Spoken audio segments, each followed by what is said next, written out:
down. RTG rolling into your town. Smooth shifting, no lifting, we're not backing down. RTG, the best drivers around. Green flag, let's go. Come on boys, it's time to put on a show. Caution's out, oh no, to the back of the pack is where we go. Slide jobs, slideways is how we like to spend most of our days. Bump draft, bumper hook, we knew going in that's the risk we took. Pedal to the metal, we've got the throttle down. RTG rolling into your town. Smooth shifting, no lifting, we're not backing down. RTG, the best drivers around. No drama, race tough, keep it clean to the end, might be enough. White flag, checker flies, out here with our friends living our best lives. Pedal to the metal, we've got the throttle down. RTG rolling into your town. Smooth shifting, no lifting, we're not backing down.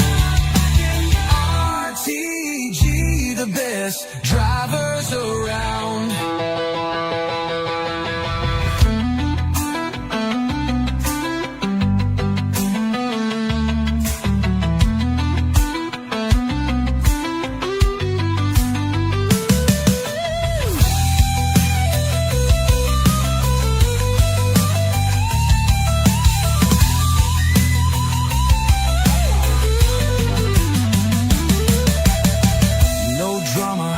Race tough, keep it clean to the end, might be enough. White flag, checker flies, out here with our friends living our best lives. Pedal to the metal, we've got the throttle down.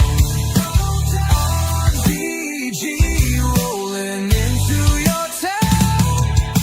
Smooth shifting, no lifting, we're not backing down. RTG, the best drivers around.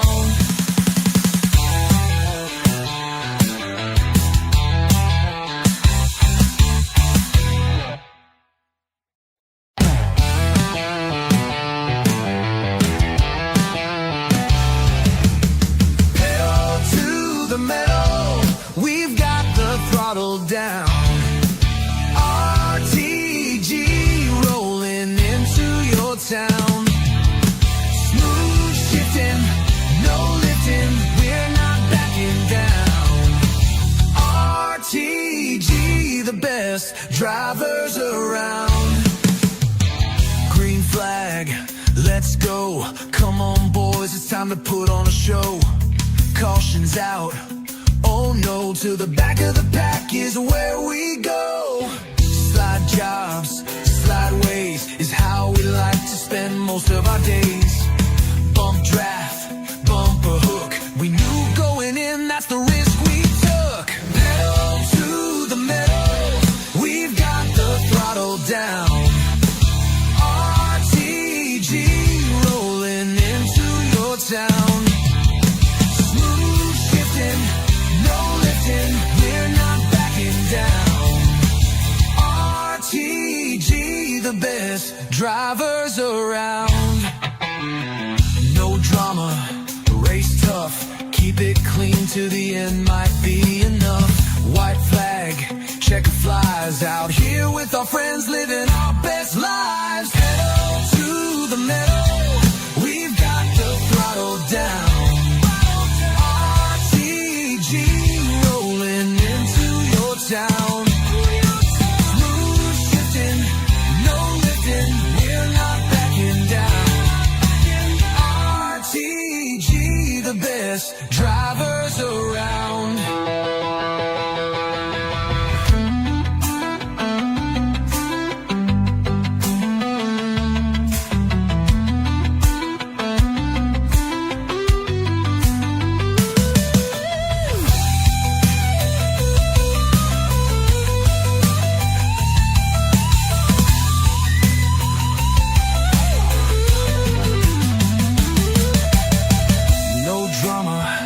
race tough, keep it clean to the end might be enough. White flag, checker flies, out here with our friends living our best lives. Pedal to the metal, we've got the throttle down.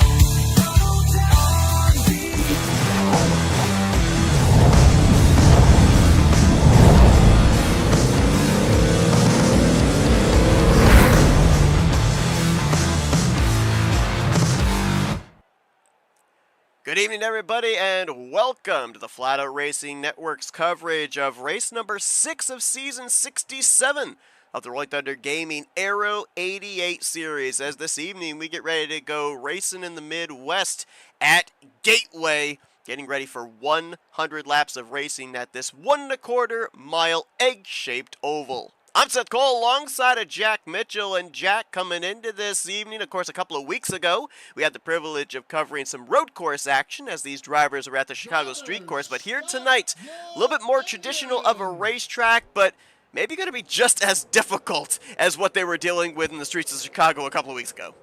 Yeah, this could be a tricky one. You and I were just talking right before we came on the air about how there's going to be pit stops that are going to come into play for a lot of these drivers. And, you know, it's going to be just as much about tires as it is fuel. They had to pit, I think you said it was like 4 times or something last season. So this might be quite the challenge strategy-wise for these guys. Only saw 2 cautions last season as well when they were at this venue. So expect for a lot of drivers to settle in potentially for the long run.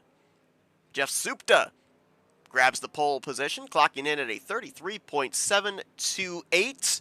Of course, a lot of people will recognize the red and blue colors on his machine.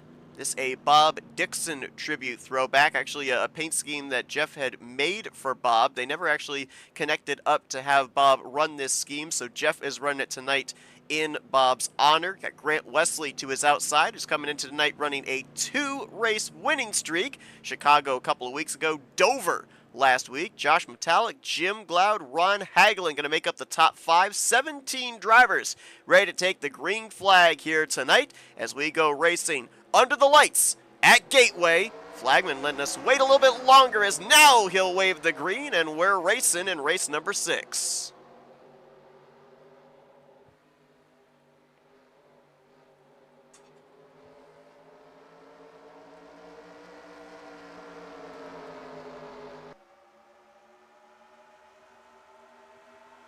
Jeff Crivello brushed the wall there off of turn 2. Most of the front of the field trying to get themselves settled out as Supta gets away. Wesley clear for second. Fight's going to be for third place. Metallic looking low in the gray ghost on the inside of Jim Glaude.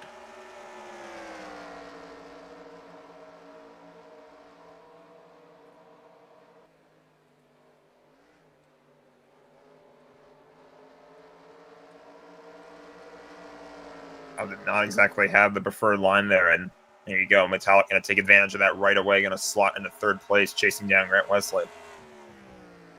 And now for most of these drivers, as they get themselves single-filed out, it's not as much driver battling driver, it's just going to be driver battling car, driver battling racetrack, and of course as well, trying to preserve their tires. We were told that the fuel window for these drivers is roughly between 20 to 25 laps, roughly around 24 laps maximum, but also that drivers were experiencing on a full fuel run, their right front tire would dip into the red. That means borderline exploding about 2 to 4 laps away from the time they would have to hit pit road to be able to get fuel. So we may end up seeing drivers potentially, if we trend green, pitting as early as, I would say, probably 20 laps into a run. So keep an eye on that lap counter there. If we do not see a caution between now and the green flag cycle, we might see a number of drivers come to pit road around the 19, 20, 21 lap mark, more so out of tires than out of fuel.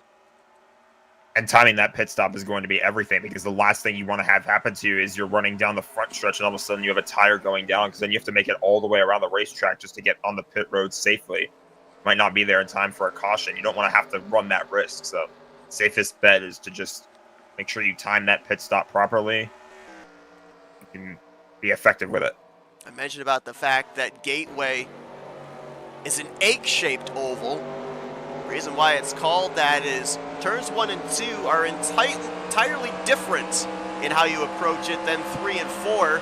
Almost kind of equated to Darlington, but more a reverse Darlington. At Darlington, turns 1 and 2, a little bit more sweeping, you can carry more speed, and then it's a little bit tighter of a corner over in 3 and 4. This is the opposite. Turns 1 and 2 are the tighter corners, only 9 degrees of banking to lean into there, and then more sweeping corners over in 3 and 4 with 11 degrees of banking. And of course, you've got there as well, you don't normally have this at speedways, but that red and white rumble strip down there, I'd say that's more of a guideline of letting you know where the racetrack ends and the grass begins, rather than you basically using it to be able to make a corner. I'm not sure how helpful it really would be in making the car turn better.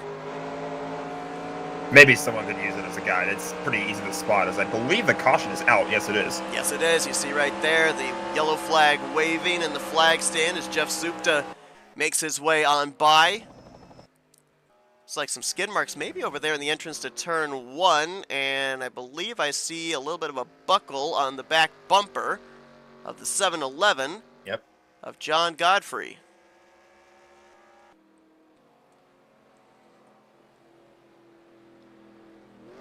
I'd be shocked. Yeah, I think just about everybody's going to come to pit road here, with tires being the premium that they are.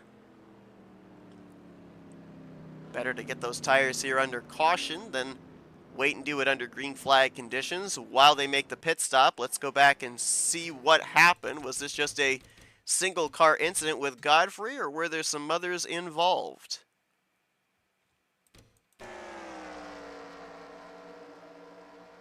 .43 of Richard Martin right behind Godfrey, and a little contact going into that corner. I mentioned about the fact that 1 and 2, much tighter corners than 3 and 4, also means that turn 1 is more of a heavy braking zone.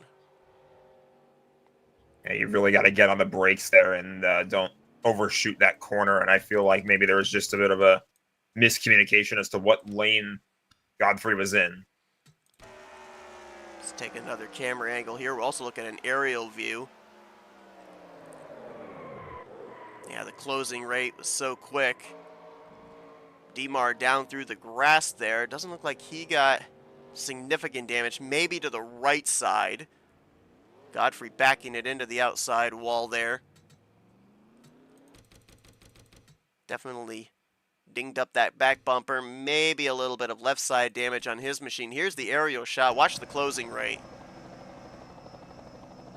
Oh, wow. He really gained on the back bumper. At that point, if you're Godfrey, there's nothing you could do. That closing rate is so ridiculous that that kind of thing just can catch you out of nowhere and send him around into the wall. And think about that aerial shot, too. You could just barely see the gray of the skid marks of Richard Martin after the initial contact. He was hard on the brakes trying to get off the back of Godfrey, but with how quick we saw that gap close up, there's very little that you're able to do and not make contact. But honestly, in terms of the contact made there, the end result, I'm pretty sure both drivers will be able to continue. I'd be shocked if both of them are not still up to speed and still able to be competitive. Obviously, the biggest kicker is they're going to lose track position, and as we were seeing there, as everybody got single filed out, I really feel like track position is going to be a key element in this race, especially when we get close towards the end of this thing. The good news for them is that this happened so early on in the race. I mean, I think we're going to go back green on lap 10. That's still very, very early on in this one, so a lot of time for them to recover and make their way back up through the field. But yeah, as you said, track position is going to be a bit of a difficult obstacle for these guys to try and overcome. So the further up the field that you can get, the better off you are. But they've got plenty of time to recover. I do believe that based off of this track's INI, you have 3 caution laps per caution period. They do have the EXC here in the RTG server that allows them to expedite the caution period. They've stated that they will, for cautions beginning, middle, a portion of the race, they will expedite it to just the 2 pacing laps to get more green flag laps in. Closer towards the end of the race, I believe with 5 to go, they will not end up expediting any caution laps at that point in time. As we get back green flag racing here, I believe a few drivers actually might have missed the start. I noticed a number of drivers came down pit road to top off the fuel tank, and I think there's a half dozen that actually did not catch up to the tail end of the field. So they're going to be a ways back here. Yeah, here they are. Richard Martin, Pat McCarskey, Cy Jones, and Jeff Crivello. Farrell was the last one I saw in this group, and I knew there was some others that restarted behind him. Gonna leave them a little way back, and that could prove to maybe be a bit of an obstacle if they can't quickly catch back up to the leaders in time. How about the muscle move there by Grant Wesley? Started on the outside of the front row, drove around Jeff Supta to take the lead. Mentioned he comes into tonight currently riding a 2-race winning streak, and you and I had the privilege of covering the second half of last season of the Aero88 series, and we know that when Grant gets hot, it takes a lot to put the fire out. He ended up winning 4 races in a row last season. Could this be the start to another 4 in a row? I was going to say he got hot late, and he got on that 4-race win streak, and that really is kind of the thing that you have to keep an eye on, because when he's already won the last 2 races in a row, and if he gets on another win streak, he's already leading the points right now. It's not that big of a gap, only 10 points between him and Jeremy Jeffries in second. So I feel like that if Grant gets hot again and he keeps stacking up these wins, I mean, good luck. There is Jeremy right now in the 5th position, that Goldfish Chevrolet. Only 5 races in the books this season, already 2 multi-time winners, Jeremy and Grant. Jeremy winning 2 of the first 3 races of the season at Atlanta and Kitchen Creek Super Speedway, and of course Grant winning the last 2. The only other driver that's been able to find victory lane so far this season, Jim Glaude. That was back at Bristol, and right now he's holding down the 4th position. As here comes Supta to the inside. I don't know if he just had a better exit off of 2, or if Grant maybe messed up, may have brushed the wall on exit. Can't quite tell what happened there, but Supta took advantage of that, got a really good corner, and shot right by Grant Wesley. And now Jim on the back bumper of Josh Metallic, trying to get that 3rd position. Jeremy Jeffries trying to close up on those 2, make it a 3-man fight for that spot. This will be an interesting situation in the points, because Jim Glaude right now only 3 points back of Jeff Supta. He's ahead of Jeremy Jeffries. I don't know. I mean, this finishing order right now could kind of shift the points up just a little bit. And we saw John Godfrey involved in that first yellow. He's had a great start to the season. One of only 2 drivers that has scored 4 top 5s in the first 5 races. The other one, the points leader, Grant Wesley. He was tied with Jim Glaude for 4th in the standings coming tonight, 18 points out. Obviously lost the track position with that early yellow, right now in the 12th position.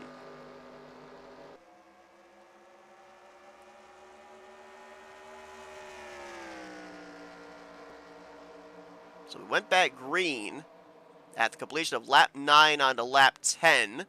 So if we're keeping track potentially of when to see drivers hitting pit road,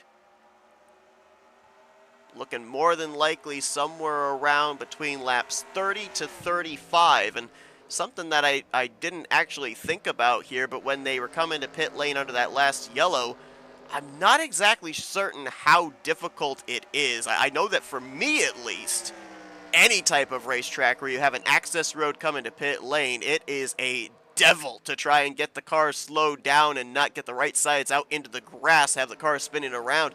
They had to use the access road entering into turn 3 to come around and make the pit stops under yellow. I'm assuming they're going to have to make that under green. That might be a difficult task in and of itself, never mind the fact you got to get the thing woed down to 40 miles per hour by the time you get to the commitment line.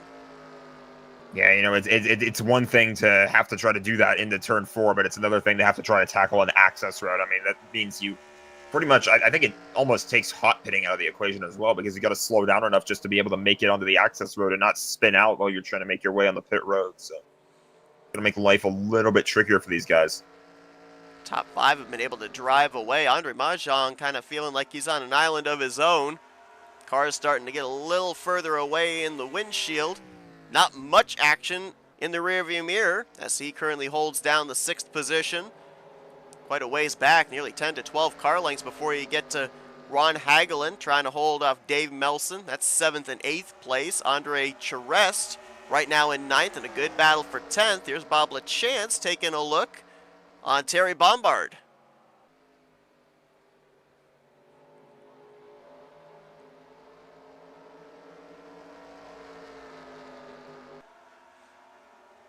John Godfrey right behind them. Currently still in that 12th position. As the top 5 still pretty close proximity here. Last time by, scoring showed them just a tick over a second separation from first place Supta back to 5th place Jeremy Jeffries. And right now, kind of seems like we're in 2 modes for these top 5. 1, you're obviously trying to preserve the tires for the long run, but 2, you're keeping an eye on the car or cars in front of you, because if they make a mistake, you certainly want to be Johnny on the spot to capitalize on their loss of momentum and pick up the spot if it is offered. I mean, that's exactly how Jeff Supta took the race lead. He took advantage of a mistake that Grant Wesley made, flew right by him, and he's been in the lead ever since. The same thing could just as easily happen if Jeff makes a mistake in one of those areas where you're right up next to the wall. He maybe brushes the wall a little bit more than he would like to. Grant Wesley is right there, ready to pounce. Looks like right now it'd be really close in the battle for the Challenger winner on the evening. Right now, Godfrey is the lead car in 12th. Bobby Farrell, 1 position behind him, 13th. Cy Jones, 14th. Farrell right now coming into this race 7 points up on Cy Jones in that championship battle. Still early stages of the season, a long ways to go, but been a good back and forth between those 2 drivers. And still a long ways to go in this race, too. A lock and change between now and the checkered flag. Want to remind those that are tuning into our coverage here tonight that may be expecting the Talladega Challenge Series broadcast tomorrow night. Well, due to the fact that NASCAR itself is going to be running their duels at Daytona. It is the 1 February Thursday date that RTG actually takes off, so that way everybody's able to tune into those duels. So the simulcast with FRN and Tarnation TV will not be taking place tomorrow night. We will resume coverage of Season 67 of the Talladega Challenge Series next Thursday evening, so be sure to join us for that.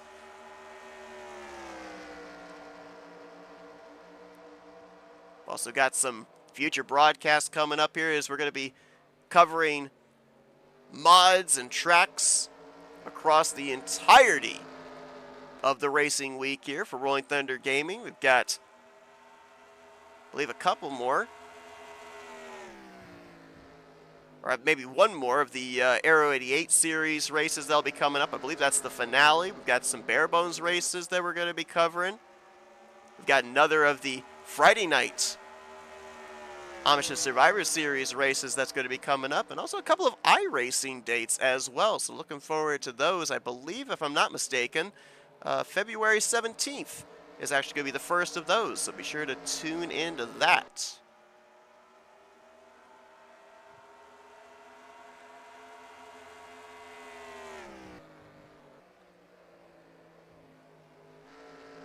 We were talking earlier about those rumble strips that are at the bottom of the racetrack that are kind of more of a unique characteristic of this track. I think one of the other things that I find unique about this racetrack is there's that kind of gap in the wall on the backstretch as the caution is out. Going to talk about that gap in the wall and how it's possible for somebody to hit it. Oh, shoot. Goodness. That was the driver running 4th place just moments ago. And I believe I also saw Andre Charest smoking. Yeah. The Pabst Blue Ribbon Ford may be done for the night. The smoke billows out from underneath of that Thunderbird. I did notice about a couple laps prior, Gloud went up and brushed the wall off of 2. I saw Jeremy Jeffries close up that battle for P4. Oh, that's where it happened. yeah. This starts out as a single car incident here as Jeremy gets into the back of Gloud off of turn 4, but then this is where it all goes wrong. Oh, goodness. Oh! That could have been much worse. I mean, that was pretty much what? 3 cars right there that had to avoid, and the third one just wasn't able to. I'm not certain. I'd love to go back here. We'll get into the camera angle of the incident first, but I'd love to go back and see if the caution had actually already been flying, because a lot of those drivers were coming around out of turn 4 as if we were still under green, and they had no idea that there was a car parked off of turn 4.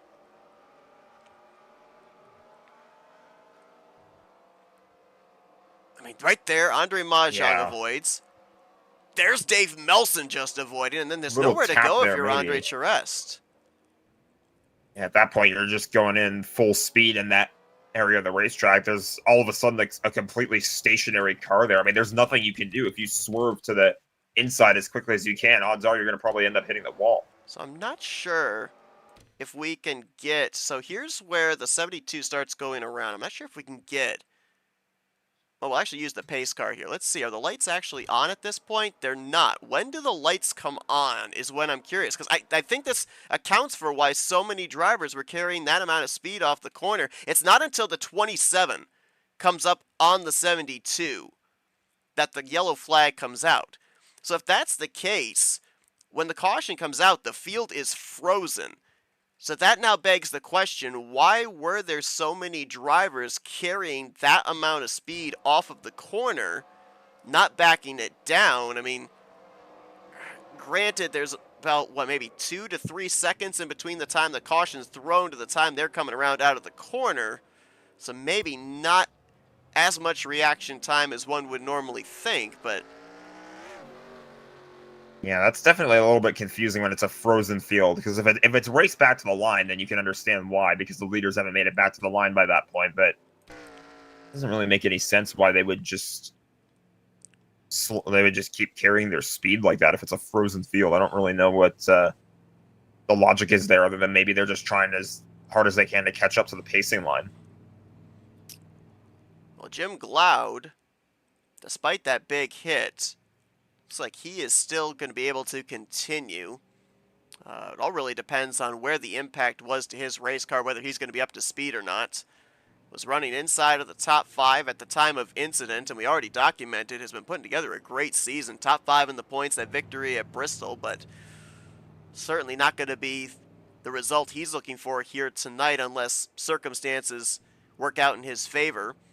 2 drivers are out of the race. Looks like a couple of laps prior to that incident, Jeff Crivello brought his Quaker Stake number 36 car to the garage area, so he'll get credit with 17th tonight. And then Andre Charest, we saw him have that massive front-end impact that completely killed the engine, and he will finish in 16th tonight. Cy Jones, who was actually on pit road at the time that that incident took place and lost a lap as a result, timing couldn't be more perfect for him. He's actually going to get the free pass and get back on the lead lap.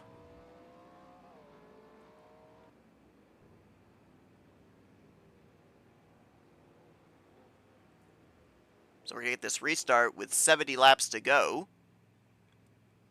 Grant Wesley winning the battle off of pit road.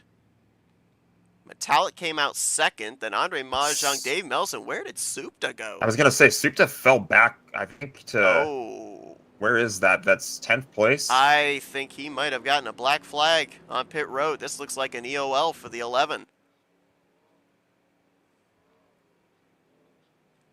So that is a huge loss in track position for a driver who has so far led 22 laps here tonight. He's going to restart back in, it looks like, P10. And that makes the task even more difficult when you're trying to preserve tire and at the same time chart your way up through the field. Not an easy thing to do both at the same time. We'll see what he's able to accomplish here when they go back green. Wesley, Metallic, Mahjong, Melson, and Bombard going to be the top 5 as we get ready to go back green. 15 drivers remain, all 15 on the lead lap. And if my calculations are right, at least 2 more pit stops, maybe 3, left to go in this race. Still got plenty of time left, plenty of time for cautions to come out and change that whole entire dynamic, so. Mahjong currently running in second, gonna try and get by Metallic. Really tight there, almost 3 wide for second place as they came off of turn 2. Big deep drive in there by Metallic, gonna clear for the second spot. Melson and Bombard nearly making contact. Ooh, again, almost making contact off of 4 there. That's 4th place under contest, right behind Mahjong. And here comes Supta trying to charge his way back forward. Already up to 7th. Restarted 10th. Whoa! Oh, boy! Got a couple spinners in the back there. Jim Gloud and Bobby Farrell. I'm not certain this is going to bring out a yellow. It did not. We will remain green despite the 2-car incident here towards the rear of the field involving the leader of the Challenger points and one of the former winners on the season that just ended up having the misfortune of being involved in the last yellow, Jim Gloud. Gonna be a really tough break for Jim Gloud as well. You talked about how good he was doing in the points, only 3 points behind Jeff Supta. Currently 4th in the standings. That's going to knock him back quite a bit here if he can't salvage a good finish out of this. There's still a decent amount of time. We're on lap 33, but it's going to be really hard to recover from an incident like that. He's probably going to need another yellow. So it looks like, again, we've gotten relatively single-filed out here. I was going to say a battle, but may not be. Well, hold the phone. LeChance not giving up. It looked like for a moment there that Hagelin was being let by for the 8th position. But LeChance battles back on the top side and will keep that 111 at bay, at least for the moment.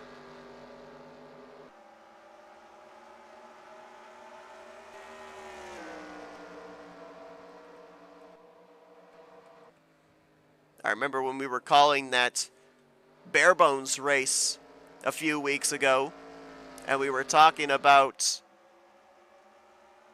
Bob LeChance starting at the rear of the field and doing a great job of working his way forward. Well, he's doing the same thing here tonight in the Aero88 series. He started shotgun on the field, 17th place, and now finds himself 35 laps later, currently in P8, and continuing to make strides towards the top 5. Yeah, that's very impressive when you're able to do that sort of thing in multiple disciplines as well. I mean, it's a little bit different when you're doing it in the Barebones series. Now we're here in the Aero88 series, and he's doing the same exact thing. So that just shows you the resilience that he has, and that's why you keep soldiering on in a race. I think I've been saying that a lot in a lot of these broadcasts we've done as of late, but it really is true. I mean, you just got to keep digging. It doesn't matter what happens to you over the course of a race, where your starting position is. As long as you stay in there and you stay committed to it, you never know what could happen, and you could really find yourself working your way up through the field. Some drivers just seem to have a knack for that, too. They specifically choose to start at the rear of the field, and I don't know if it's so that way they can get themselves better on training themselves how to save tires or save fuel for a long run. I don't know if it's that they like the challenge of seeing how many positions they can pick up from the start of a race to the finish of the race. I remember a couple of seasons ago, Brian Schilling. Now, I know that on Monday nights, he was working and would end up getting into the server relatively late, so with not having much practice, he would start at the rear of the field. However, he would make his way eventually up into the top 5, and I kind of feel like for him, and maybe the same for LeChance, they just enjoy the challenge of saying, hey, let's start in the rear of the field. Let's see what we look like in terms of midway portion of the race. See what kind of a car we think we have. Do we have a car that we think can win, or do we have a car that we think is just going to ride around? They like seeing what they're able to do in terms of how aggressive they can be and how quickly they can work their way up through the field. And Monday nights would usually get pretty sizable fields. You're talking 20, 25 cars you got to work your way through. Running the gauntlet, if you will, and I feel like that could be. I guess a little bit easier said than done, like you said, when we're in a race like this, where there's only, what was it, 17 drivers that started this race, whereas on Monday nights you get about 20, 25 cars, so maybe a test night for some of these guys as well. Maybe try testing it out in a smaller field, seeing if you can make it work in the middle of traffic in a race that has a much more sizable field.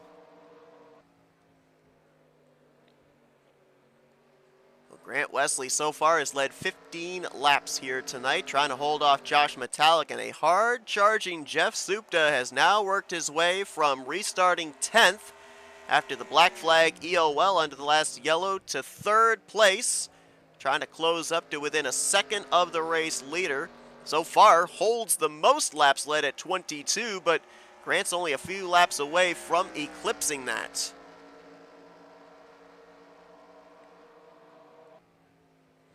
Grant is one of 3 drivers so far this week that has been able to find victory lane in the festivities here at RTG. Monday night, it was Bob Seminara picking up a big victory in the Barebones Racing Series as they were at the World Center of Racing, Daytona. Last night on iRacing, Grant Wesley and Mike Little picked up checkered flags, and of course as well, this past Thursday night, Richard Martin, who right now is being scored in 11th, he picked up that big fuel strategy win in the Talladega Challenge Series, becoming the 5th different driver to go to victory lane and making things a little bit more congested for those that are trying to find last-minute spots in the playoffs. Again, just a reminder to everybody, we will not be covering the Talladega Challenge Series tomorrow night as they will be off. We'll be resuming coverage of that series on February 19th, simulcasted here on FRN as well as Tar Nation TV.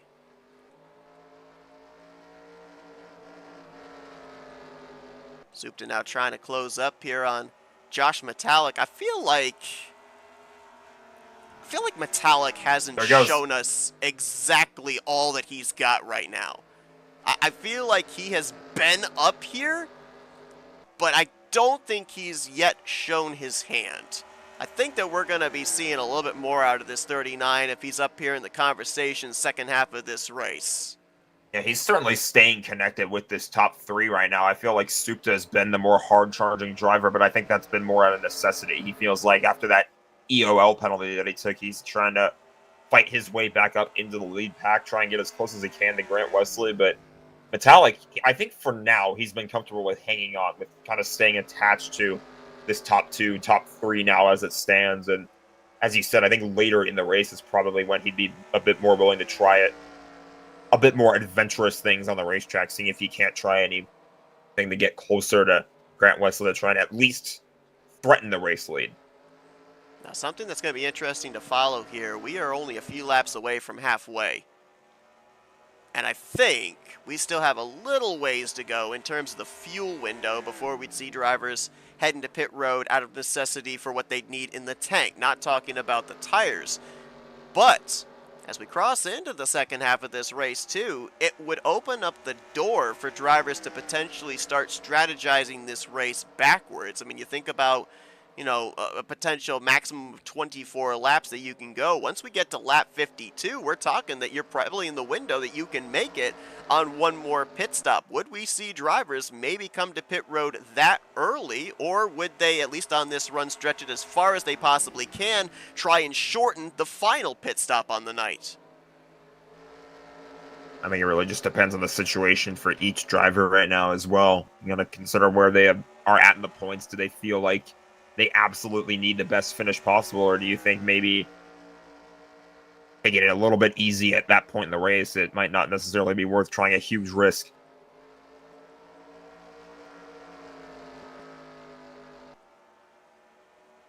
Something else I've noticed here. This was back during the last run. Now again, I know we've mentioned this before. The spectator telemetry that we have does not necessarily indicate what the drivers are actually doing. Right now, for the 88 of Grant Wesley, we're being shown that he is in 4th gear. But for the 11 of Jeff Supta and the 39 of Josh Metallic, they are being shown in third gear. It's just now showing Grant going back down to third gear again. This might be one of those occasions. I know a lot of series like at tracks like this to have third and fourth gear relatively the same. That way, if you end up losing one of those two gears, you at least have the other gear to be able to rely on to still remain at top speed. But there is also a little bit of extra turnability when you have the car in the lower third gear. Granted, you're giving up on the other side. Well, I guess that explanation goes out the window because the caution's out. The timing of this yellow is really interesting because we're coming up on halfway. Yeah, we're going to be under yellow at lap 50. You're going to have to figure out what brought this out. It's going to be a big break for Bobby Farrell and Jim Glaude, who are both in that spin off of turn 2 at the beginning portion of this run. They remained on the lead lap, so they'll catch up to the tail end of the field here as Ron Hagelin stays out to lead a lap. As we panned through the field there, I did not necessarily see anybody that was in trouble, so we will probably have to rely on the pace car, the timing of the lights coming on, and then make a cycle around the field to see what brought this yellow. Ooh, maybe, yep, there it is. This was a sixth place battle going into turn 1. Dave Melson, Ron Hagelin. The closing rate again, I think. Yep, there it is. It's literally a carbon copy of the first caution. Oh, Nice, just barely nice avoided save. somebody. That's a good save, yeah. Hagelin backing off, giving Dave Melson the time to gather it back up. Another one of those yellows that could have ended in disaster for more than just one driver, but it was a good save by Melson and a good job by, I can't quite tell who that was. Somebody was able to avoid him on the bottom. I think it might have been Terry Bombard, but I'm not certain. Listen in here to the 038 of Melson when he gets turned.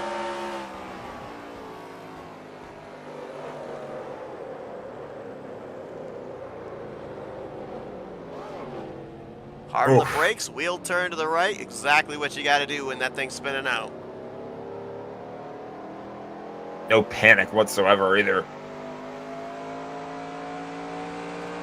You mentioned about that car to the inside. We're going to get the other camera angle here. I mean, initially a driver's instinct when you're spinning out like that is to turn the wheel to the right and throttle up. See if you can save the thing. The fact that he got on the brakes, I think, is a big reason why he didn't get hit by the oncoming car. Because watch right here, you throttle up, you're down into the path of Terry Bombard. Holding the brakes gained Bombard the time he needed to be able to have that lane to avoid.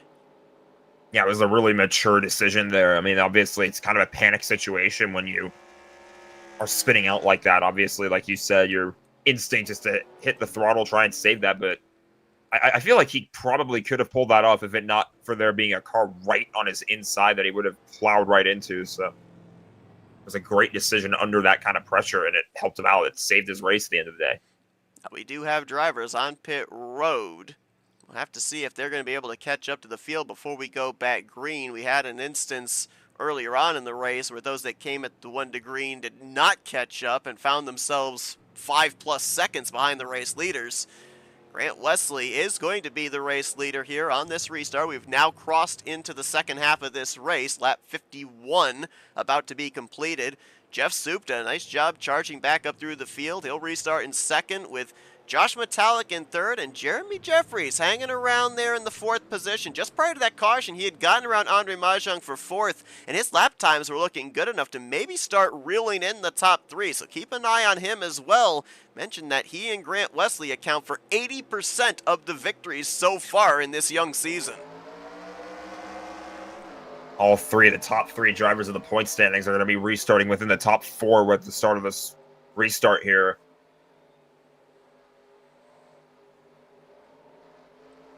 You almost kind of wonder, too, with where we are in terms of the window, could this be the restart that determines the race? Is this where we end up seeing drivers at the most aggressive to get the track position and then try to maintain it throughout the rest? It could very well be. I mean, you don't know how many more restarts like this you're going to get for the rest of the race. You If never any. know what's going to happen, so you want to take the chance when it's given to you. Supta Wow. Around the outside there in the wider 3 and 4. He'll go back to the point. Wesley back to second. Metallic, Jeffries, Mahjong going to be the top 5. There was another good battle. It's still going on here for 6. Terry Bombard to the inside of Bob LaChance's Buick.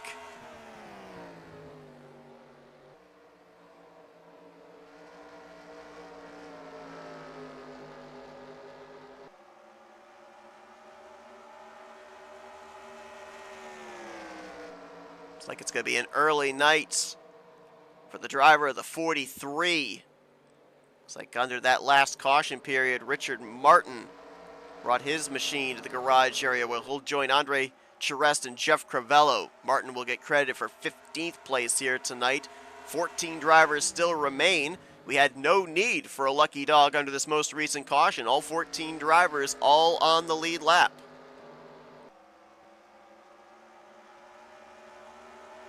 Wesley, I think, is backing off for a little bit now and trying to play a little bit of defense against the hard-charging Metallic and Jeremy Jeffries.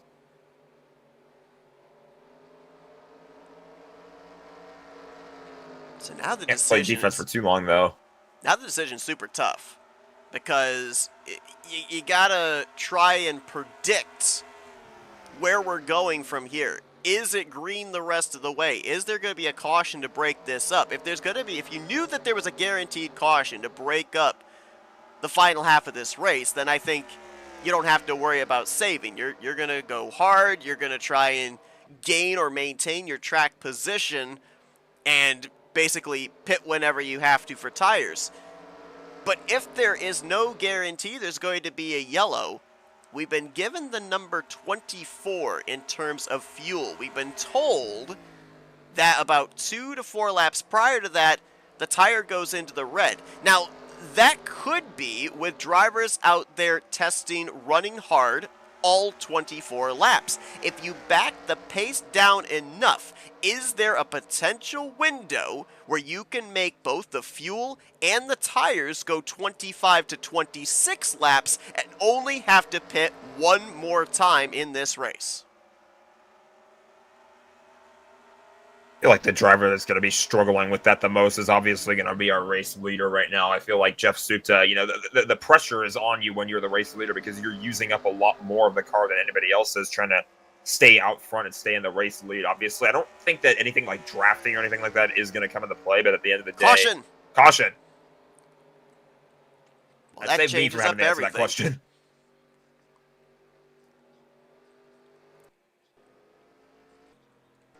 Ron Hagelin onto pit road.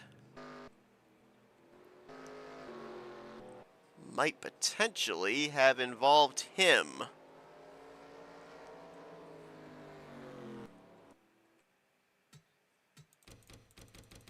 Take a look and see what brought out the 4th caution of the night. And boy, turn 1 has really seemed to be the trouble spot here this evening. Of course, we mentioned it's the heaviest braking zone area of this racetrack. It is the tightest set of corners, and just got really tight there up underneath of John Godfrey, and then the back end wanted to come around on him.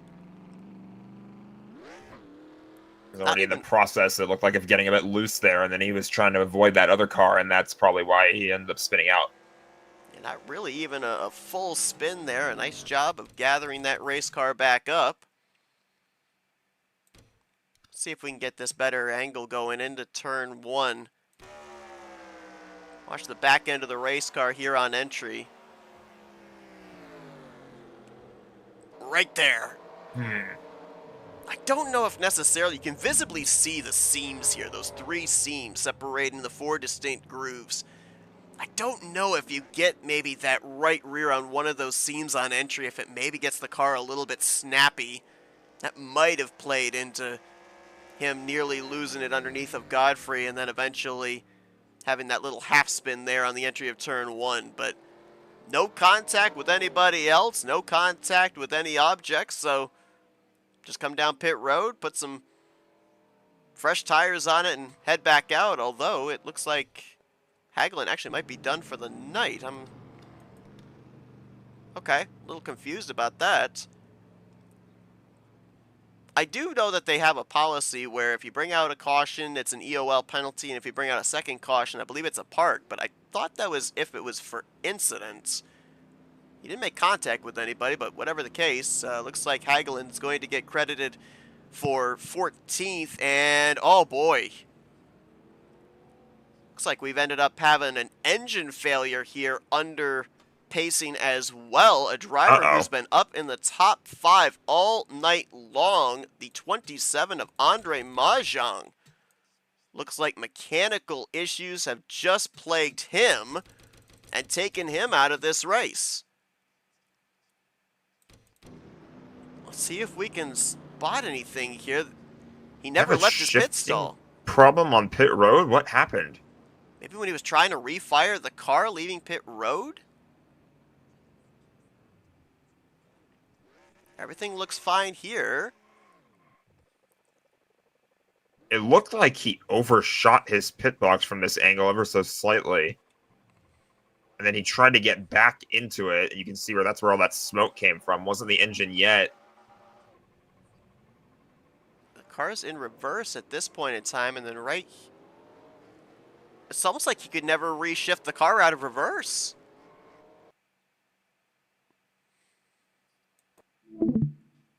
And we've just had an arc crash. Well. All right, so just bear with us, folks. We will try and get that back up here in just a moment. Our ticker might not be all that happy about it, but we'll try and get back into this there. But that's a tough break there for Andre. Andre right now looks like he's going to get credited for 13th place. So we had 17 drivers start. And it looks like only 12 are going to continue from this point on. We're going to try and get everything resituated here before we bring you back to live. Again, apologies if the ticker doesn't give the correct information. Hopefully it does. I believe we've actually gone back green here as well. Yes, we have. We have. We do know that the lap counter will be correct. We're not 100% certain that the ticker is going to show the correct information. Hopefully it will, but if it doesn't, then we'll kind of have to radio style it for you. Looks like, at least at this point in time, looks like maybe the ticker has frozen. And look who's gone to the lead. Josh Metallic. I told you. I didn't think we'd quite seen everything out of him yet. He'd been up there, just kind of keeping himself in the conversation. But now, second half of the race, less than 4 to go. It's go time for the 39. Enough waiting around. Took advantage of that corner there. I don't necessarily think Wesley maybe made a mistake. I feel like Metallic just had a better run there and took full advantage of it. And Wesley is deciding to bide his time for the time being, and he'll see if he can maybe strike back here. So we went back green at the completion of lap 61 onto 62. That puts us 39 laps shy of the finish. We know they can't make it on fuel, but you could split this run in half. You got 2 options here. Split this run maybe into 20-lap segments, or try and stretch it that extra 2, 3, 4 laps that you know you can go on fuel. Try and shorten the amount of time that you're on pit lane for that final pit stop. It will be very interesting if this thing goes green to the end. When does that final pit stop take place? Because we've got a lot of names up here in the conversation right now. Metallic, Wesley, Jeffries. Whoa, Ooh. That was a big closing right there for Wesley! Oh. And he's going to get tapped in the left rear by Jeremy Jeffries. That is going to bring out the yellow. An unfortunate set of circumstances right there. Wesley having to back off for Metallic, and then that brought him back into the front grille of Jeremy Jeffries. And a driver who has been up front all night long has led over 25 laps. With 35 to go, this is not the time that you want to be losing track position. It's not the situation you want to be in. I almost feel like I don't want to speak too soon, obviously, because there's still a good chunk of time left in the race, but there's not too much time. I feel like that might jeopardize his race win streak. Again, it's that closing rate that we keep talking about in turn one. Had the brake to not run in the back of the Metallic, and obviously Jeffries could not brake in time, and that's what sent Wesley around. Yeah, almost like Wesley was still in the process of trying to gather up his race car. It's hard to tell from that angle. It certainly looked like the one held his line. Just unfortunately, two drivers wanting that same piece of real estate. And you could clearly see Jeffries trying to back off to avoid the contact as well. This aerial shot will give us a really good idea. Yeah, right there, just that little jolt forward. Again, I think he had the brake because I think he was about to run right into the back of Metallic. I think he chose to brake for just a moment to try and make sure he wasn't going to rear end him. But with that turn, that part of the racetrack, and the really fast closing rate you get, I almost wonder if that's what ended up sending him around. Just to give everybody a little bit of an idea in real time what the reaction time needs to be. This is on board with Jeremy Jeffries. What do you do in this situation? I don't think there really is anything he can do. Yeah, he held his line. Grant's still trying to catch the car there. Yeah. I don't blame Jeffries in the slightest. No. I don't know what else they're supposed to do. He held his line, stayed in the bottom of the racetrack. At that point, Wesley's just fighting to hold on for dear life. So the only other thing you can do, which wouldn't be advisable, is slam on the brakes, but then you've got somebody right behind you, and if you slam on the brakes, that's going to send your car up the racetrack. More than likely, he's then wiping Grant out. So obviously, it's a tough break losing the track position, but what just happened right there to the 88 was the lesser of two evils. A pretty harmless spin, no real damage sustained. Obviously, you got to go to work to get those spots back, but it could have been a lot worse. isn't that one of the old sayings in racing? It could always be worse. Yep. We're finding that out the hard way tonight. I would love to tell a driver that after they've been through about 20 barrel rolls at a super speedway. Yeah, you know, it could have been worse. I don't think I would necessarily sell them on that idea at that point in time. You won't sell Ryan Preece on that idea. No.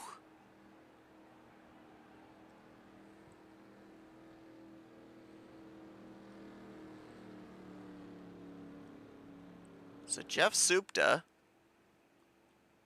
is going to be the race leader here. I'm unfortunately not able to check and see because as we documented, if you're just joining us, we unfortunately had a little bit of hardware malfunction. We had the sim crash on us, so we've got everything up and running. We've got the lap counter correct, but the ticker has frozen in place. So the running order you are seeing on your screen is not the correct running order. That's what it was prior to us having the issues. I don't believe that Supta came to pit road under this caution. Neither did Terry Bombard. I believe third place on back did elect to come to pit lane, which is going to make things interesting because we're only talking about, what, 3 to 4 laps difference in tires? I don't know just exactly how much of an advantage, disadvantage that would be, but it will be interesting to see if Josh Metallic can make quick work of the front row, if indeed that is the case.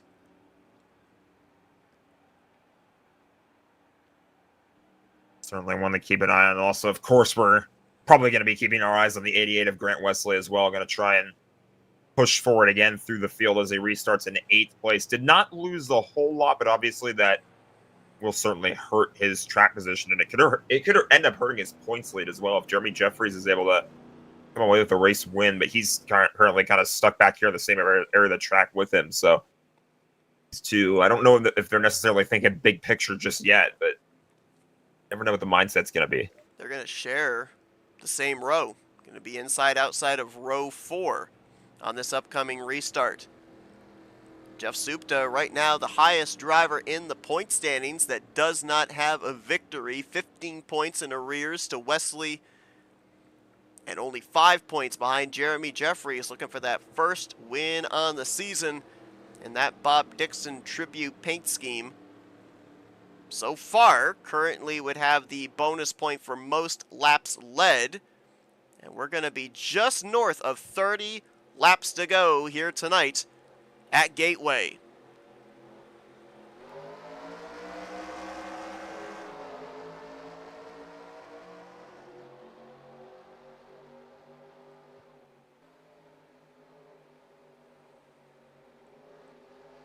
Terry, I think, missed the entry to the corner there, way up the track. We're going to be almost looking 3 wide off of turn 2.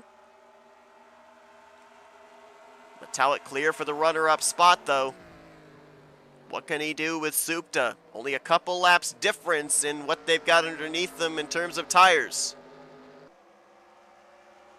Doesn't have a whole lot of time to show his hand again. We talked about that earlier on in the race, and I mean, there's still a decent chunk of time left in it to try and pull off something here, but you don't want to do anything too crazy and end up playing more defense instead of offense.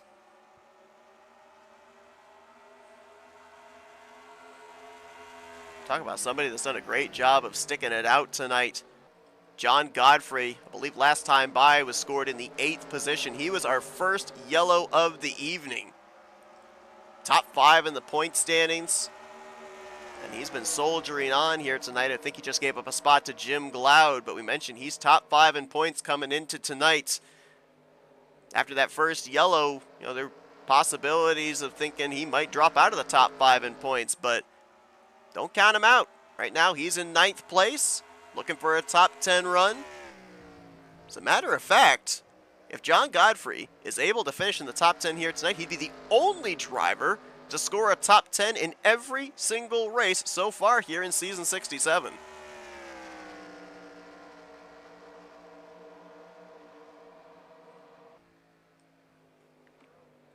That kind of consistency is really key too, especially in a season where there's no playoffs. This is just straight up at the end of the season, whoever has the most points wins the championship. So you can find that form of consistency, and then you can eventually build race wins on top of it. It might not necessarily be in the conversation for a race win right now, but you're able to keep that consistency going and then eventually stack up some race wins. You never know. I mean, we talk about the battle that's going on, a great battle in the Challenger Series here on Wednesday nights between Bobby Farrell and Cy Jones. I go back to that race we covered a couple of weeks ago at the Chicago Street Course. Farrell, Cy Jones, they showed up. They didn't maybe necessarily get the finishes they were looking for. Well, actually, Cy Jones brought it home with the top 5, but the fact that they showed up, ran at least one lap, scored points, ended up now putting them not only in their battle for the Challenger Championship, but they're sitting 6th and 7th in overall points as well.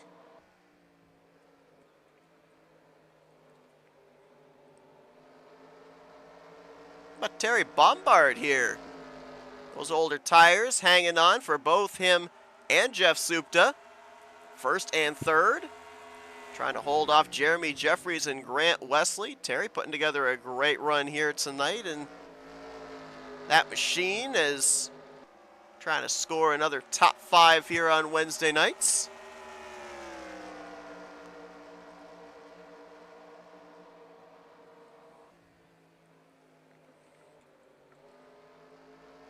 Now, the one issue with having had to do the strategy, the fuel strategy, with so many super speedways is it's a little bit tougher to gauge just exactly what the difference in laps would be in the amount of fuel that you have to take on. If we were to use the 24-lap benchmark that we've been given, then I would assume that splitting it in quarters, that we're looking at 6 laps would get you half a can of fuel, 12 laps would get you a can, 18 would get you a can and a half, and then obviously 24 would be 2 cans. When we went back green, we are, I don't even think we're quite to the window where Metallic, who came to pit road under the yellow, would be able to take on a half can less fuel than Jeff Supta. I think we're still sitting where everybody is going to have to take on the same amount of fuel, regardless of if you pitted under that last caution or not. So it puts more importance on working your way forward if you had a tire advantage here on this restart. Yeah, I don't know if anybody's going to take any kind of risks like that on pit road this late in the race. You just want to make the safe play here and try your best to hang on to the best track position that you can. Wesley got around Jeremy Jeffries, and now Saw Terry Bombard get really tight there off of 4. Grant was able to get to his inside, and Whoa. late move there by Jeremy to fill in that spot, and he'll move by for 4th place. I almost wonder if that was more a move of, I can't let the 88 get away from me. I'm trying to run him down for the points lead. Very well could have been, and it definitely caught him off guard. Oh, we got some smoke here off of turn 4. Is the caution out? I think it is. I saw the red flag on the start of pit road.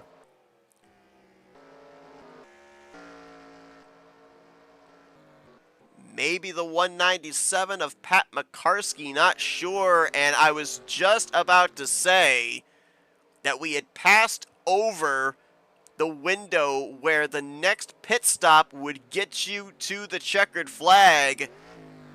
You thought the last couple of restarts were hairy. Now, everybody knows that when they come to pit lane, when they leave, they're good to go the rest of the way. Now everything gets settled on the racetrack for the finish.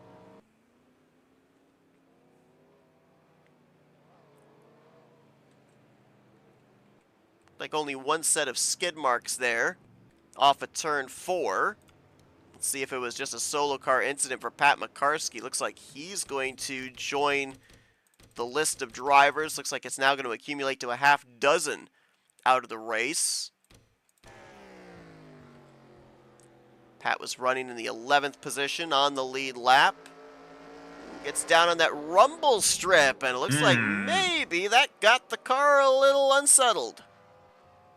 Again, one of those unique features of this racetrack we were talking about, and it looks like that played a role in Makarsky spinning out there. Just that little error sent him going around, and not really a whole lot he could do. Take one more look at it here. Makarsky, as we mentioned, is out of the race. Going to join Andre Mahjong, Ron Hagelin, Richard Martin, Andre Charest, and Jeff Crivello. Nice avoidance there by Cy Jones.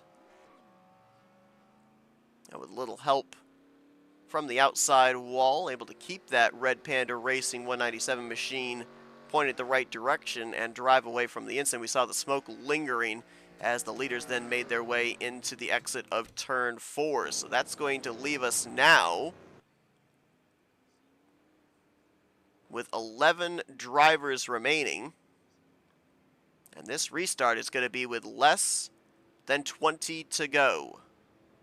And look who we've got up here at the front of the field. Drivers that have been in the top 5 pretty much the entirety of this race. Supta, who's led the most laps. Metallic, who's taken a turn out front. Jeremy Jeffries, who is still yet to lead, but he's been up in the top 3-4 most of the evening. Grant Wesley, who's been out in front. And Terry Bombard right there as well.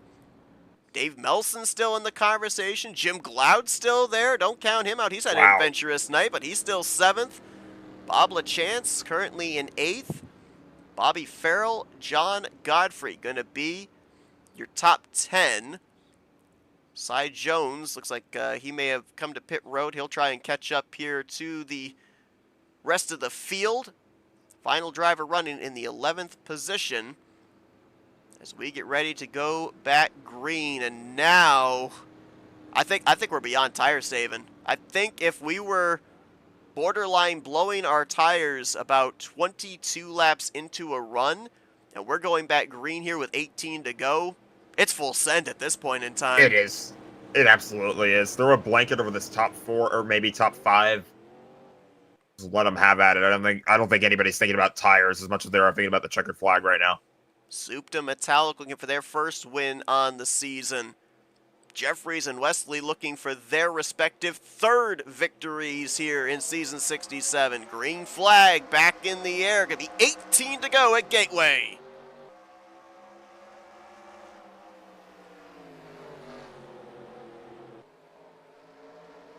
Jeffries looked to me like he had a little bit of an aggressive restart, but it looked like he backed off in that corner a little bit.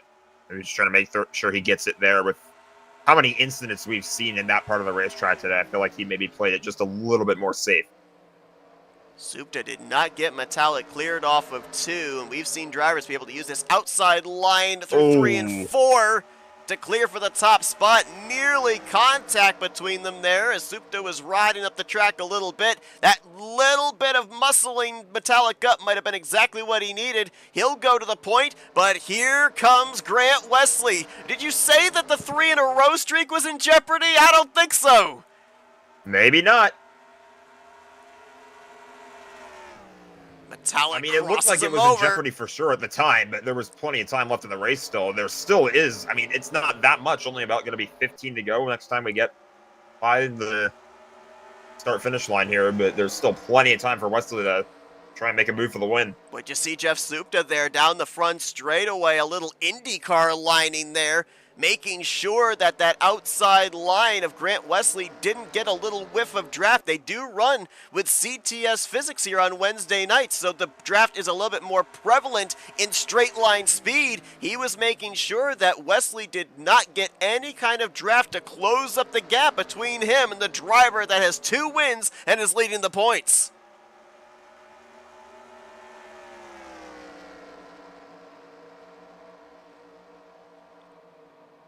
Here comes Metallic. It looked like he gained a little bit, but then he backed off again. It seemed consistently this evening that Metallic had one of the better cars on the entry to turn 1 in terms of gaining ground. We'll see if that ends up playing to his strengths here in the closing stages of this race, but doesn't this look familiar? Jeff Supta, Grant Wesley battling out for the race lead. That seemed to be the running tail the entirety of the second half of last season, and it looks like they're going to rekindle that rivalry here again in the closing stages of Gateway. Whoa, Wesley! Oh boy. Very tight there off of turn 2. May have gotten to the throttle a little too early. And Metallic is going to try and pounce and capitalize on that mistake. He's going to fly by. Can Jeremy Jeffries maybe do the same? Look like the 39 slowed up in that corner. Yeah, he got his left sides down on that rumble strip, I'm pretty sure. And that just kind of walled in Jeremy Jeffries. A little traded paint right there between these two. They're just having some fun.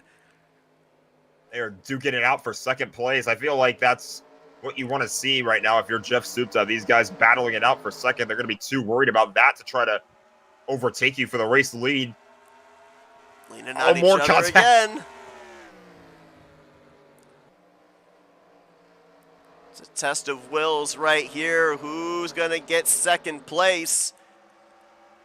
And regardless of who ends up winning out in this battle, how much ground are they going to have to make up on Jeff Supta, who has got to be loving what he's seen in the rearview mirror right now? Yeah, I mean, they might have enough time to settle out this battle for second. I don't know if they're going to have enough time to try and chase down the 11 for the longer this goes. I mean, they're going to run out of time here.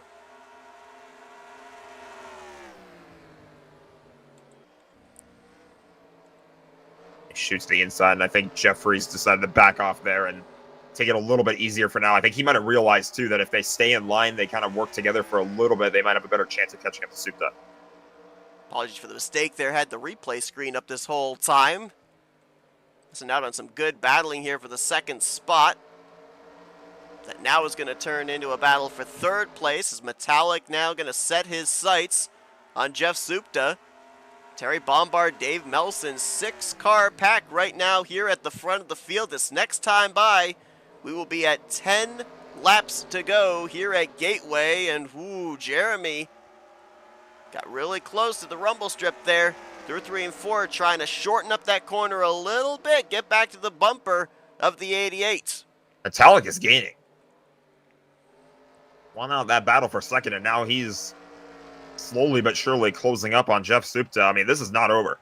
Both of these drivers right now, our telemetry is showing them running in third gear. I was going to mention prior to a yellow flag that in third gear, you actually have a little bit more turnability through the center of the corner, a little bit better launch off of the corner, but you actually give up more fuel. There's more fuel consumption in doing that. Now that we're good to make it the rest of the way, I would be shocked if you see any of these race leaders jump to the fourth gear. I think we're third gear the entire rest of this way.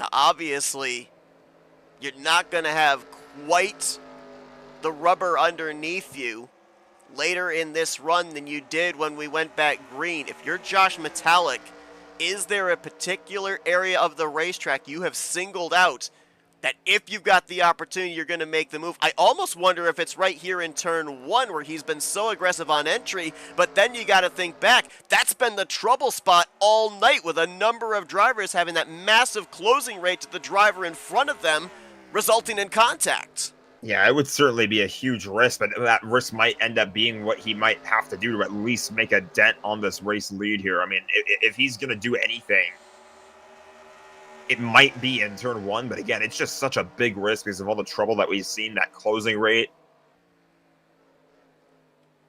See if he tries anything here. I mean, out of these two drivers, Metallic has the least to lose if the attempt for the win goes wrong. He's only made 2 of the 5 starts so far this season. He's currently positioned 17th in points. Now, granted, he could easily work his way up into the top 10, maybe top 5 in points if he put together a really good string of runs the remainder of the season. But I think for the most part, this 39, every week that he shows up, is going to be in must-win mentality, or at least try to win mentality. For Jeff Supta, as you mentioned, in a season where consistency is rewarded, yes, wins are important, but consistent top 5s, top 10s are going to win you the championship ultimately. How defensive will he get if Metallic gets to his back bumper, which might be this lap? It could very well be. Good run there from the 39 this time by. I feel like the 11 is just better on the straightaways is the problem. There's that deep drive in. Whoa! He had to try something. Had to do something to at least get closer to his back bumper, but can he take advantage on the straightaway? I feel like that's the big problem, is that Supta has been so much better on the front and back of the racetrack that Metallic can't quite get the run that he wants to.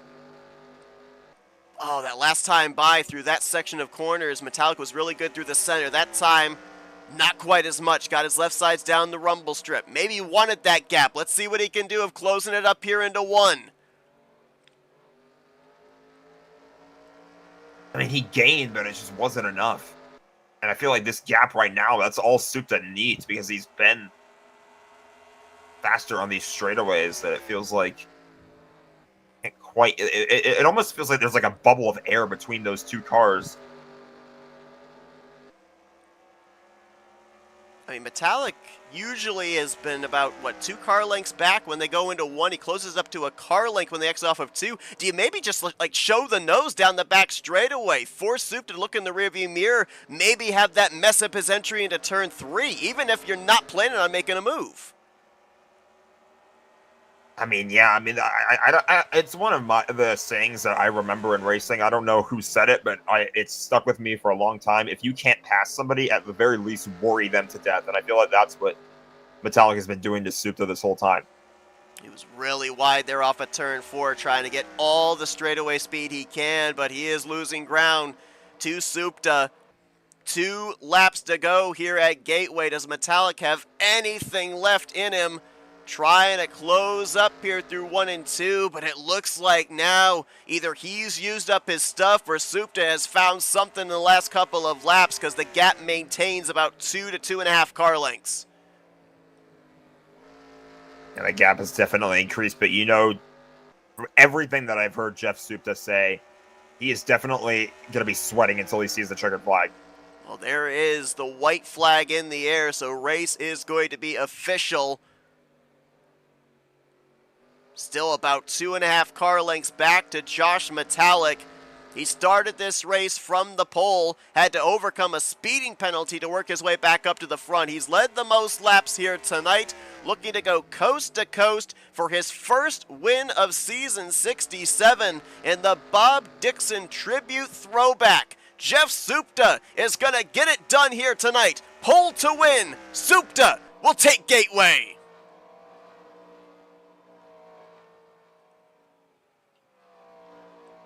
Metallic's going to get second. Wesley brings it home third. Looks like Jeremy Jeffries will be one spot behind him in fourth. I believe Terry Bombard is going to complete the top 5 here tonight. And we'll have to wait for official scoring, but I believe that John Godfrey is going to come back to get the challenger win here tonight.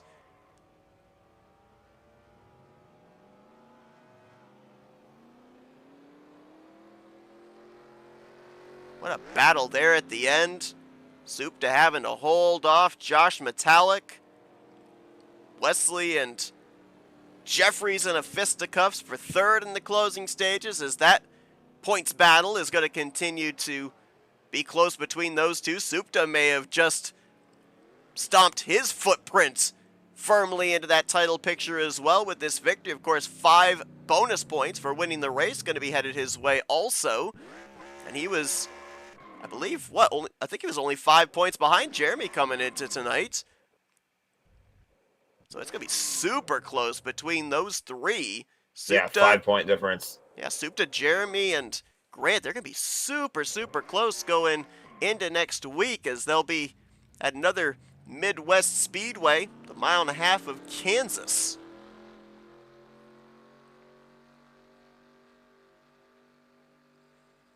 It looks like they go for that Polish victory lap. I mean, that was a heck of a fight, but I feel like the race was really... I feel like it was kind of decided when they had that 3-way battle for second place, and that was a hell of a fight between those drivers. But at the end of the day, I think they got so caught up in battling for second that allowed Supta to pull away. And by the time you saw Josh Metallic break away from that and try to fight for the race to win, there wasn't a whole lot of time left, and Supta did a great job keeping it clean, not making any mistakes under that kind of pressure, and hold on to take the checkered flag. And I mean, this war right now at the top of the point standings between these 3 drivers, it's going to be something very fun to see how it all plays out when this is all said and done. It's going to also be interesting to talk with the top 2 finishers here, because I mentioned early on in this race, this is one of those speedways where track position is really important, because you get clean air to the nose. Almost wonder, tires certainly, I think, played a part into Supta being able to hold off Metallic in the closing stage, but I also wonder about dirty air, having to deal with that dirty air. Did that affect Josh Metallic's ability to be able to close up the gap even more and have a shot at this victory? We'll be finding out in a moment when we talk with our podium finishers, as here they are on the official standings. Supta, Metallic, Wesley going to be the top 3. Jeremy Jeffries will finish in 4th. Terry Bombard completes top 5. Dave Melson will finish 6th. Jim Glaude brings it home 7th. Bob LaChance was 8th, with John Godfrey 1 position up on Bobby Farrell, 2 positions up on Cy Jones. He'll take the challenger win tonight. Farrell will score a top 10 with Cy right behind him in 11th. Pat McCarskey was the first driver highest in the finishing results out of the race, as he'll finish in 12th. We've got some gaps here, but we can fill those in after we had the incident there with the hardware failure. 13th place is going to be Andre Mahjong. He had a mechanical problem on pit road. Ron Hagelin will finish in 14th.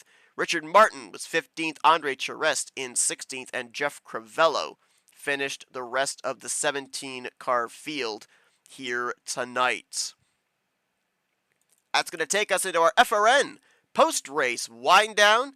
Let's dial up the drivers that had to duke it out here this evening for 100 laps at Gateway. Let's get a hold of the driver that brings it home 3rd place this evening, the points leader, 2-time winner, Grant Wesley.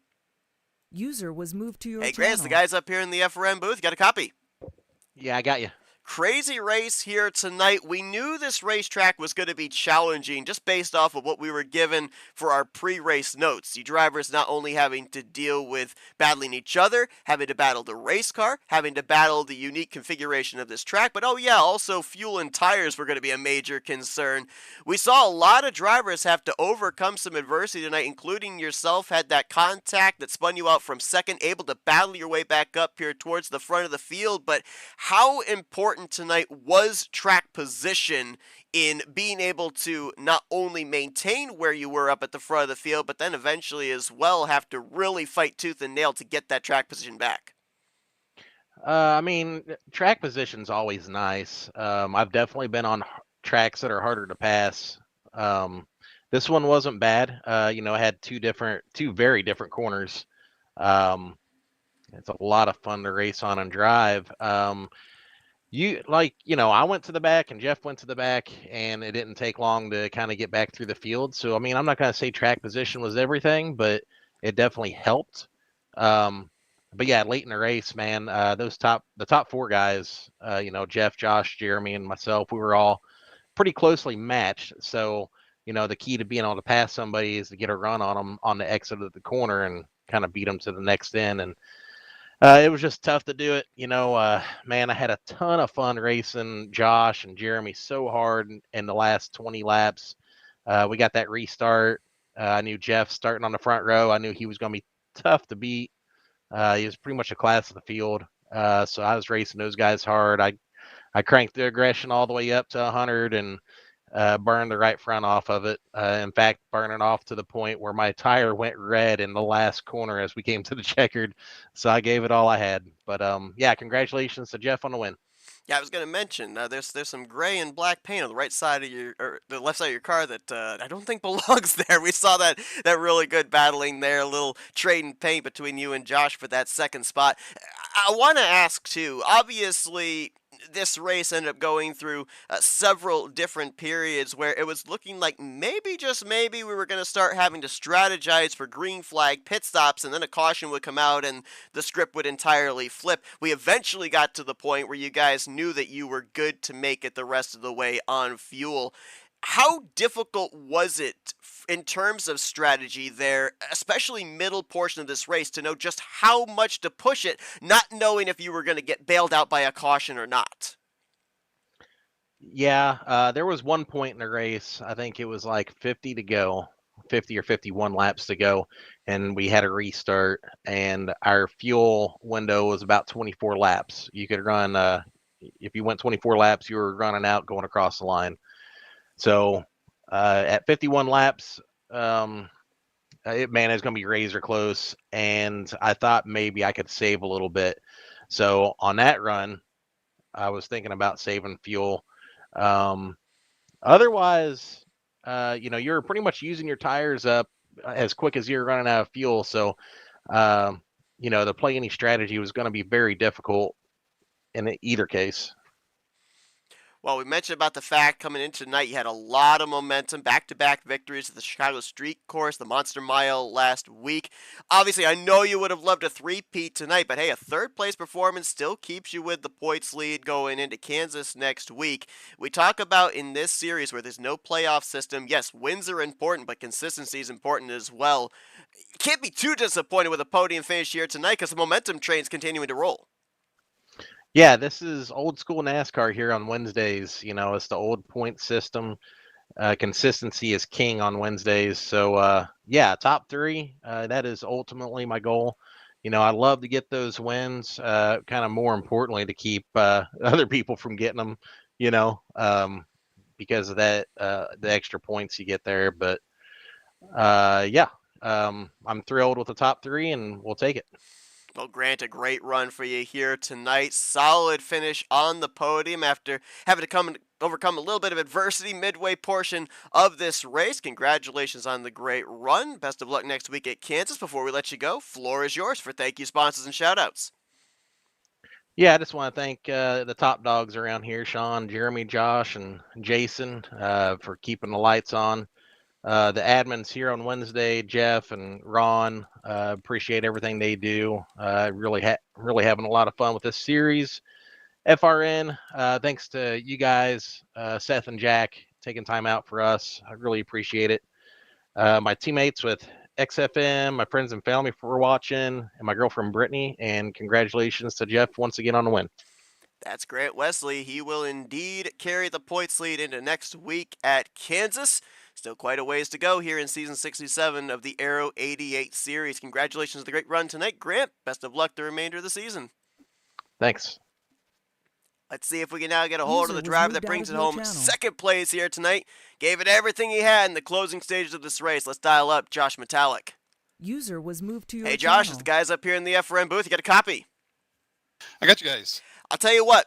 Jack can be my witness. We were about 2/3 of the way through this race, and I said, I'm not sure that this 39 car has showed us everything that he's got just yet, and we saw you turn up the wick in the closing stages of this race. We saw that great battle you had with Grant and then able to close up almost literally into the back bumper of the 11 in the final few laps of this race. We saw the gap start to open up as we got closer to that white flag, though. Had you just used up too much there and just didn't have enough to fight there in the closing stages? Yeah, that I kind of made my bed those first couple laps. I was trying to get around Grant.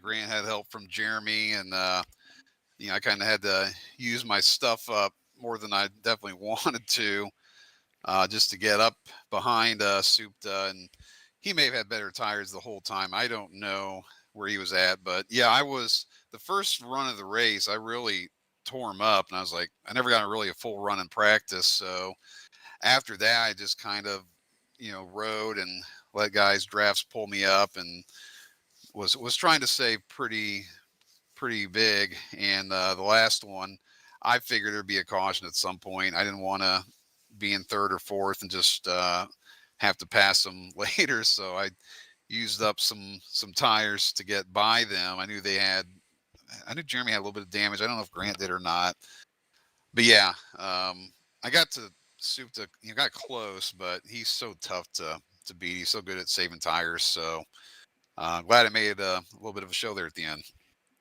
You definitely did. It looked like, as we were following you closing up on him, it looked like, and this seemed to be a trend that you had a majority of the race, where you were able to attack on the entry of turn one and really maintain that speed through the center of the corner. We saw a lot of other drivers when they were trying to close up on somebody, either they would overdrive the corner or they would maybe make contact with the driver they were trying to close up on.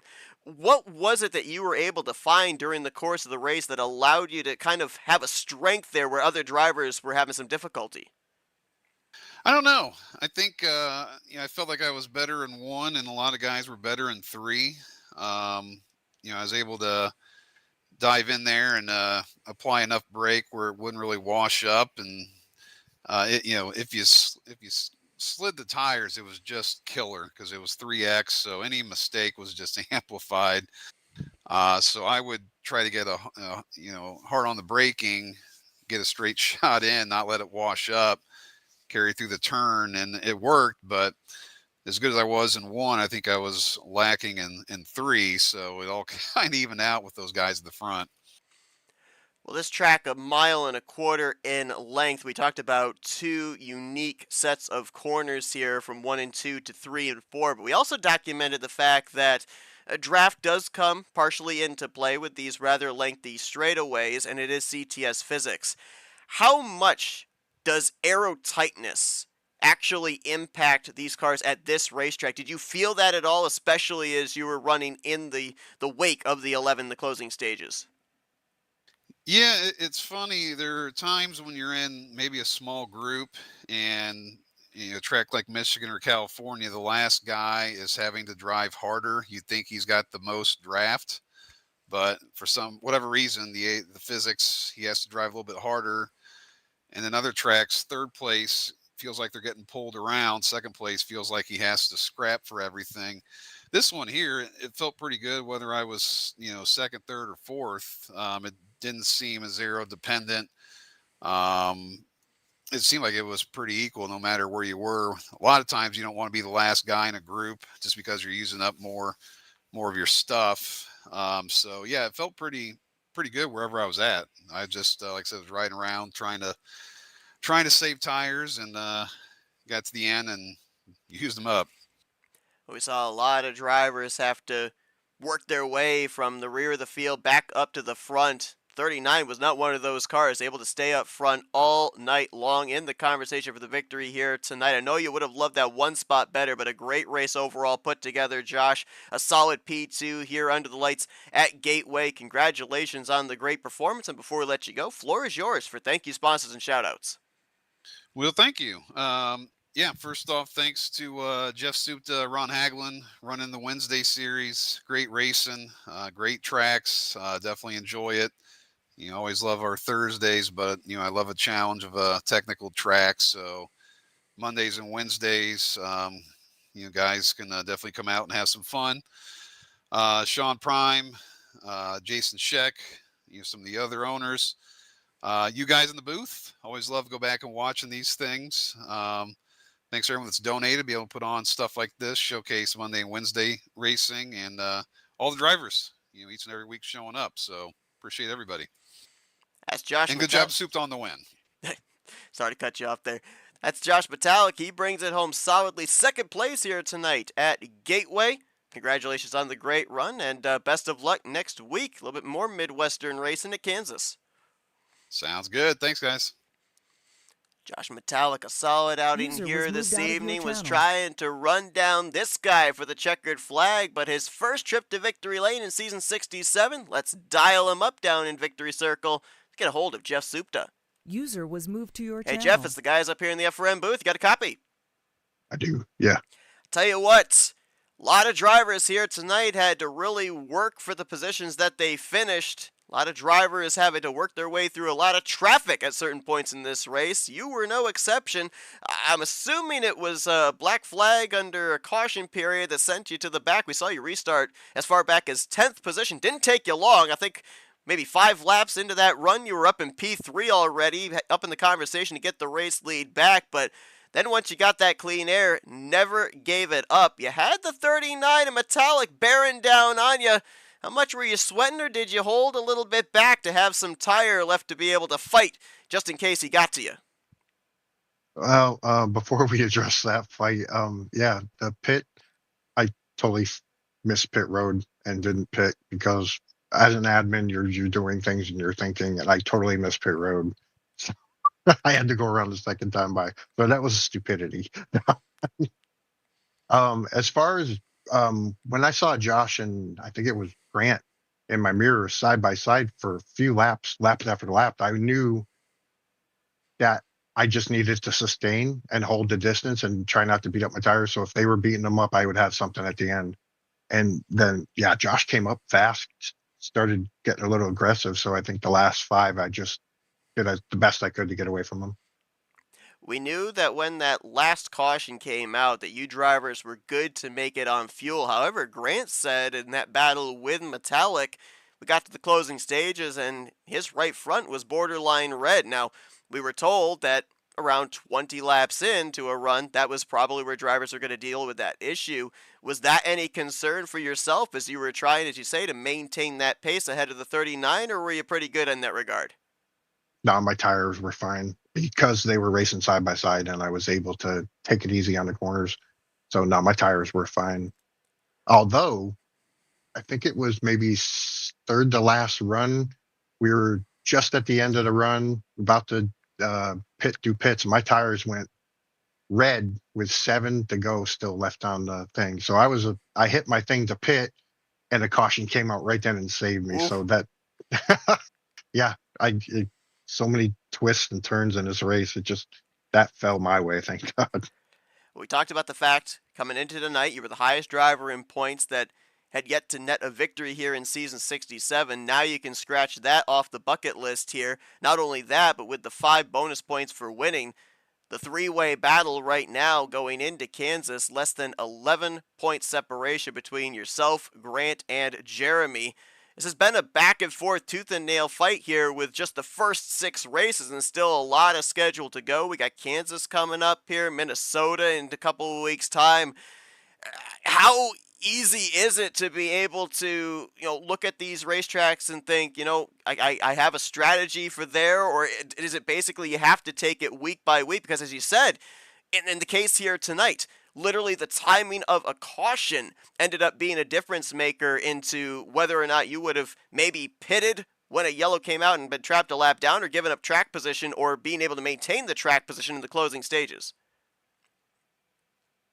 Yeah, it's race to race, definitely, because I have no doubt in my mind that going into the last race, it's going to be a single-digit difference between first and second, could even be the top 3. So, yeah, race to race. The good thing is it's all ovals, no super speedways. Oh, we do have Daytona, I believe, but no road courses. So it's going to be a good fight, nice equal racetrack. So, hoping to be there at the end. Just one final thing before I give you the opportunity for shout outs. Obviously, we documented the special paint scheme that you were running here tonight, that Bob Dixon tribute scheme, and we talked about the backstory that you told me pre-race about it. You started on the pole position, you lead the most laps here tonight, you bring it home with the checkered flag. Does that make a victory like this just all the more sweeter? It does, because I actually painted this car up and did it up with a 143 for Bob Dixon, and we just never got it. He had other paint jobs, so I never really pushed it. But knowing, the last few months, I got this one, and I knew this would be a good way to honor him with his number on the hood and the back.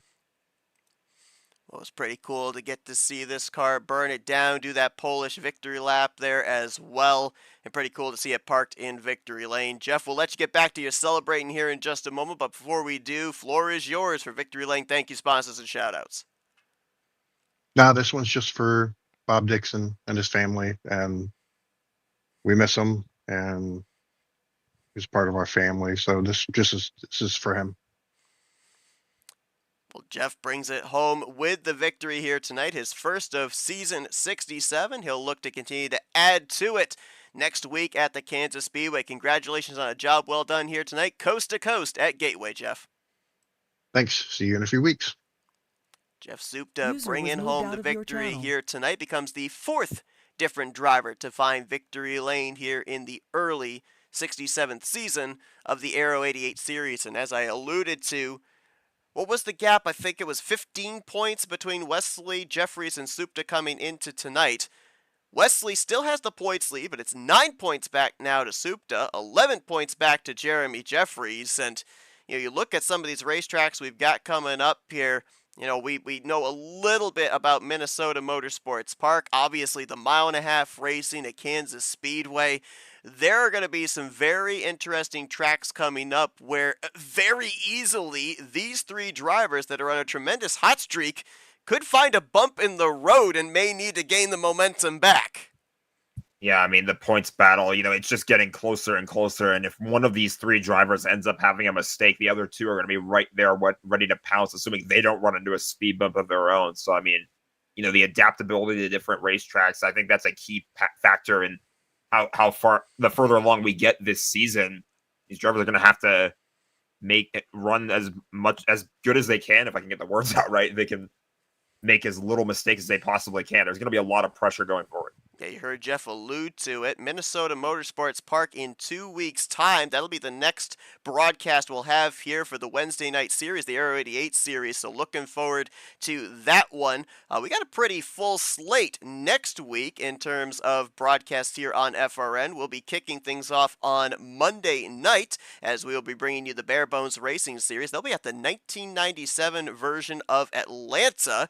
For people that don't know, the 97 version of Atlanta is not the D-shaped oval that people are familiar with. It actually was a rectangular speedway back in 1997. It was actually a really fun racetrack to run. I've run it a couple of times. It'll be really interesting to see the Cup cars take to that historic racetrack. We will then, that Tuesday on the 17th, be bringing you coverage of the RTG iRacing series as they will be taking to the current Atlanta Motor Speedway, now known as Echo Park Speedway, but I'm still going to call it Atlanta Speedway regardless. You'll see the ARCA Menards cars racing there. And then, of course, on Thursday night, we'll be bringing you coverage of the continuation of the 67th season of the Talladega Challenge Series. That'll be simulcasted with Tarnation TV as well as here on FRN. So going to be a full week next week in terms of the racing action that we'll be bringing you for the weekly series here for Rolling Thunder Gaming. Cannot wait for that. But congratulations to Jeff Supta, coast to coast here tonight at Gateway. Keeps that points battle all the more closer. Jack, appreciate you joining me up here in the booth. A good one here tonight in the Midwest. Yeah, this was a fun one. I appreciate it as always. This is going to be a very fun week coming forward too. Like you said, plenty of races for us to get to. I'm looking forward to calling all the action. Also apologize for the technical problems we had here tonight. Hopefully it didn't affect everybody's enjoyment of the broadcast. Hopefully we get that all sorted out for future broadcasts here. But appreciate you bearing with us here, and hope you guys enjoyed our coverage of this evening's race. But for Jack Mitchell, I'm Seth Cole. Enjoy the rest of your Wednesday night, folks. We'll see you guys next time as you've been watching another broadcast courtesy of FRN, the Flatout Racing Network.